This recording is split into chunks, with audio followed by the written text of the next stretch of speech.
प ग स द नि प म प ग म रे सा सा प म रे स द नि प म प ग म प प सा नि म प नि सा ग ग म रे सा सा नि सा प नि म प म रे सा नि सा रे म प प ग स द नि प म प ग म रे सा सा प म रे ಸ ದ ನಿ ಪ ಮ ಪ ಗ ಮ ಪ ಪ ಸ ನಿ ಮ ಪ ನಿ ಸ ಗ ಗ ಮ. 2024-25ನೇ ಸಾಲಿನ ಶಾಲಾ ಸರ್ಕಾರದ ಚುನಾವಣೆಗೆ ಸ್ವಾಗತವನ್ನ ಹೇಳ್ತಾ ಇದ್ದೇನೆ. ಇದು ಚುನಾವಣಾ ಪೂರ್ವ ತರಬೇತಿ ನಡೀತಾ ಇದೆ.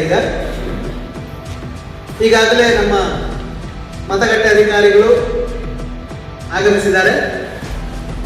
ಅವರು ಏನೆಲ್ಲ ಕರ್ತವ್ಯಗಳನ್ನು ಮಾಡಬೇಕು ಅಂತ ಮೊದಲು ಅವರಿಗೆ ವಿವರಣೆ ನೀಡಿ ಮತ್ತೆ ಮತವನ್ನು ಹೇಗೆ ಚಲಾಯಿಸಬೇಕು ಅಂತ ಮತದಾರರಿಗೆ ಹೇಳೋಣ. ಇಲ್ಲಿ PRO ಕೂತಿರ್ತಾರೆ, PRO ಸುಜಾತ ಅವರು ಇಟ್ಟಿದ್ದಾರೆ. ಹಾಗೆ ಮಂಜುಳಾ ಅವರು ಕೂಡ ಅಬ್ಸರ್ವರ್ ಆಗಿ ನಮ್ಮ ಜೊತೆಗಿದ್ದಾರೆ. ಮತಗಟ್ಟೆಯ ಅಧಿಕಾರಿ 1ನೇ PO ನಮ್ಮ ಜಯಲಕ್ಷ್ಮಿ ಮೇಡಮ್ ಇದ್ದಾರೆ. ಹಾಗೆ 2ನೇ PO ಶ್ರೀಮತಿ ವಿಜಯಲಕ್ಷ್ಮಿ ಅವರಿದ್ದಾರೆ. 3ನೇ ಮತಗಟ್ಟೆ ಅಧಿಕಾರಿಗಳಾಗಿ ಶ್ರೀಮತಿ ವಂದನಾ ಅವರಿದ್ದಾರೆ. ಹಾಗೆ 4ನೇ ಮತಗಟ್ಟೆ ಅಧಿಕಾರಿಯಾಗಿ ರಮೇಶ್ ಶ್ರೀ ಅವರಿದ್ದಾರೆ. ನಿಮಗೆ ನಿಮ್ಮ ಮತಗಟ್ಟೆ ಅಧಿಕಾರಿಗಳಿಗೆ ಒಮ್ಮೆ ಸೂಚನೆ ಕೊಡ್ತೇನೆ. ಮತದಾನದ ಅಧಿಕಾರಿ ಮೊದಲ ಅಧಿಕಾರಿಗಳು ಹೊರಗಿನಿಂದ BLO ಕೊಟ್ಟಿರುವಂತಹ ಚೀಟಿಯನ್ನ ತಂದು ಆ ಹೆಸರನ್ನ ನೋಡಿ ನಂಬರನ್ನ ಜೋರಾಗಿ ಓದಿ ಹೇಳ್ತಾರೆ. ಓದಿ ಹೇಳಿದ ನಂತರ 2ನೇ ಮತಗಟ್ಟೆ ಅಧಿಕಾರಿಗಳು ಅದನ್ನ ಆ ನಂಬರನ್ನ ಹುಡುಕಿ ಅವ್ರ ಹತ್ರ ಸಹಿ ಮಾಡಿಸ್ಕೊಳ್ತಾರೆ, ಮತದಾರರ ಹತ್ರ ಸಹಿ ಮಾಡಿಸ್ಕೊಳ್ತಾರೆ. 3ನೇ ಅಧಿಕಾರಿ ನಿಮಗೆ ಓಟ್ ಹಾಕುವ ಬಗ್ಗೆ ಒಂದು ಮಾರ್ಕ್ ಮಾಡ್ತಾರೆ, ನಿಮಗೆ ಎಡಗೈ ತೋರು ಬೆರಳಿಗೆ ಮಾಡಿ.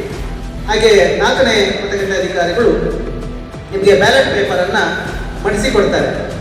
ಮೇಡಮ್ ಈ ಥರದಲ್ಲೇ ಮಡಿಸಿ, ಈ ಥರ ಇರ್ತದೆ, ಅದನ್ನ ಹೀಗೆ ಫೋಲ್ಡ್ ಮಾಡಬೇಕು, ಈ ಥರವೇ ಫೋಲ್ಡ್ ಮಾಡಿ. ಯಾಕೆಂದ್ರೆ ಒಂದು ವೇಳೆ ಇಲ್ಲಿ ಇಂಕ್ ಏನಾದ್ರು ಉಳಿದಿದ್ರೆ ಅದು ಅವರ ಹೆಸರಿನ ಮುಂದೆ ಬೀಳ್ತದೆ ಅನ್ನೋ ಉದ್ದೇಶದಿಂದ ಈ ಥರವೇ ಫೋಲ್ಡ್ ಮಾಡಬೇಕು. ಒಂದು ವೇಳೆ ಅಡ್ಡ ಫೋಲ್ಡ್ ಮಾಡಿದ್ರೆ ಅದು ಇಬ್ಬರಿಗೆ ಓಟ್ ಬೀಳ್ತದೆ, ಆಗ ಅದು ಅಸಿಂಧು ಆಗ್ತದೆ.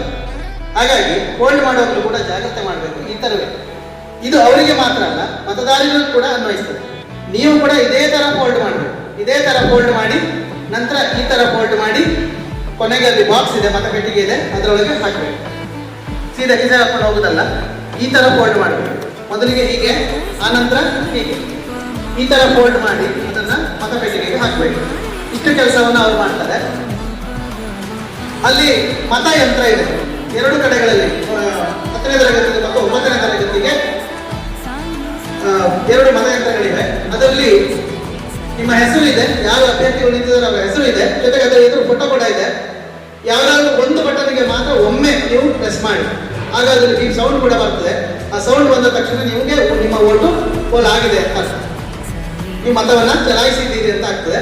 2ನೇ ಸಾರಿ ನೀವು ಒತ್ತಲಿಕ್ಕೆ ಅವಕಾಶವೇ ಇಲ್ಲ, ಯಾಕಂದ್ರೆ ಇಲ್ಲಿ ಬ್ಯಾಲೆಟ್ ಬಟನ್ ಅನ್ನ ಮೇಡಮ್ ಅವರು ಒತ್ತಿ ಕೊಟ್ಟರೆ ಮಾತ್ರ ನಿಮಗೆ ಮತ ಹಾಕ್ಲಿಕ್ಕೆ ಆಗ್ತದೆ. ಹಾಗಾಗಿ 2ನೇ ಸಾರಿ ನೀವು ಟ್ರೈ ಮಾಡಿ, ಎಲ್ಲದಕ್ಕೂ ಒತ್ತಿ ಬಿಡುವ ಅಂತ ಮಾಡಿದ್ರೆ ಆಗುದಿಲ್ಲ. 1ಕ್ಕೆ ಮಾತ್ರ ಅದು ಅವಕಾಶವನ್ನು ಮಾಡಿಕೊಡ್ತದೆ. ಹಾಗಾಗಿ ಯಾವುದೇ ರೀತಿಯ ಮೋಸ ವಂಚನೆ ಮಾಡಲಿಕ್ಕೆ ಇಲ್ಲಿ ಅವಕಾಶ ಇಲ್ಲ.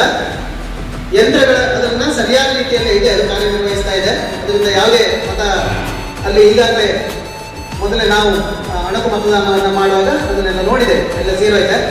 ಇನ್ನು ನೀವು ಮತವನ್ನು ಚಲಾಯಿಸುವಾಗ ಅದು ಸಂಖ್ಯೆ ಬರ್ತಾ ಹೋಗ್ತದೆ. ಕೊನೆಗೆ ಕೌಂಟಿಂಗ್ ಕೂಡ ಸುಲಭದಲ್ಲಿ ಆಗ್ತದೆ, ಅದರಲ್ಲೇ ಕೌಂಟಿಂಗ್ ಕೂಡ ಮಾಡ್ಲಿಕ್ಕೆ ಆಗ್ತದೆ.